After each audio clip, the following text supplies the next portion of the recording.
Yesterday on Ramblings with Rebecca, we introduced the concept of diplomacy. Talked a lot about the very traditional sense of the term, where diplomacy is about the formal interaction between nation states. More recently, and I'm talking really quite recently here, not quite only in my lifetime, because I'm going to cling to being young as long as I possibly can, but 1967 onwards, certainly after World War II, scholars and thinkers of international relations have started to think about different kinds of diplomacy, the role of the public in international relations and in diplomacy, the kind of soft, more informal types of diplomacy that may happen. I'm going to very selfishly ramble at you about different forms of diplomacy because I'm going to use this particular theoretical classification of diplomacy that I'm about to present in trying to sort out environmental peace building. Or at least this is the current theoretical framework that I am testing out. We'll see how it goes. Please do let me know if you have any thoughts, because I'm definitely just kind of spitballing here. So this particular classification of diplomacy has emerged called track, as in railroad track, diplomacy 1, 2, 3. Today, track 1! Track 1, you may have guessed it, is the more formal traditional means. Official discussions, very high level, involving political and military leaders. That's focused on the stuff that is very much in the traditional remit of the state. Ceasefires, peace talks, formal trade agreements, treaties, that kind of stuff. It's what Barack Obama and the Secretary of State and the Joint Chiefs of Staff do when they're meeting foreign dignitaries. It's what happens at the United Nations, the World Trade Organization, that kind of thing. The very high level, very political, very formalized agreements that happen between states.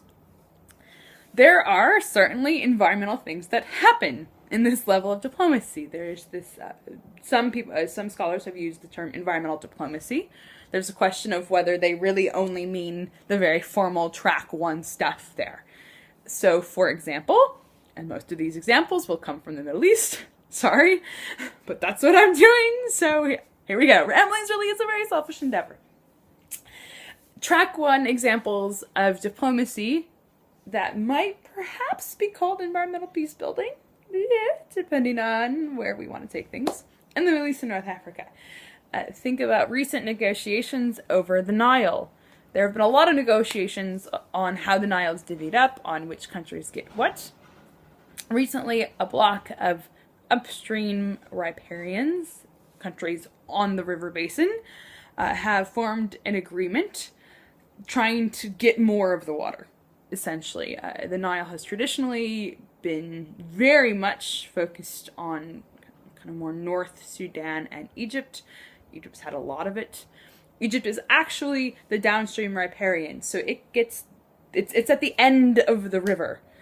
So that water that is flowing in the Nile does not fall on Egypt as rain. It comes to it as the river, and the upstream states could block it all off, geologically speaking, hydrologically speaking. This certainly doesn't happen. I don't recommend that they immediately do it, because I think they would probably get their butts kicked. But there have been formal track 1 diplomatic efforts to try and get some of that water back towards them, to work through the traditional historical water rights that have emerged from treaties, from track 1 diplomacy.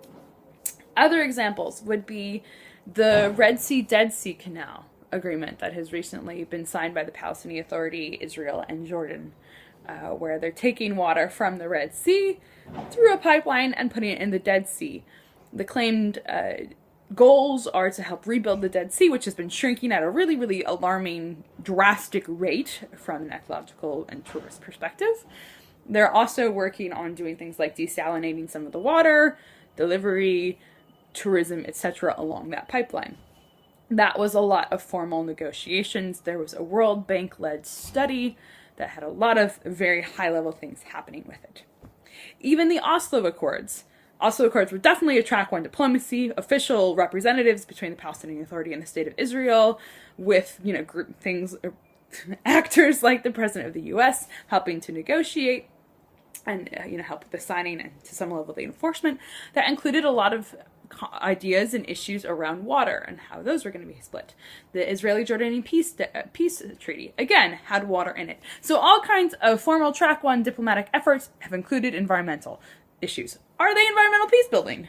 That is the question.